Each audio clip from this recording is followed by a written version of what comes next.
আসসালামু আলাইকুম আরহামতুল্লাহি অবরাকাতুহ। স্ত্রী: আমি বেনামাজির জন্য রান্না করতে পারবো না। স্বামী: বলছি তো কাল থেকেই নামাজ পড়ব।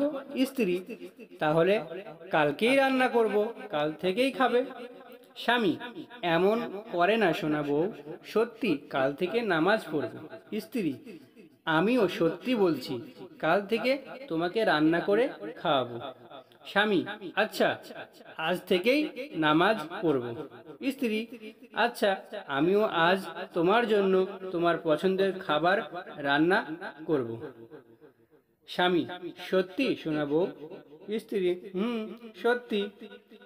প্রত্যেক মেয়েরা যদি তাদের স্বামীকে এই রকম করে আদেশ করত, আল্লাহ যদি চান তাহলে আর কোনো স্বামী বেনামাজি থাকতো না।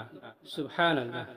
আল্লাহ তাআলা সকল স্বামী স্ত্রীকে সঠিক বুঝ দান করুন এবং 5 ওয়াক্ত নামাজ আদায় করার তৌফিক দান করুন। আমিন সুম্মা আমিন।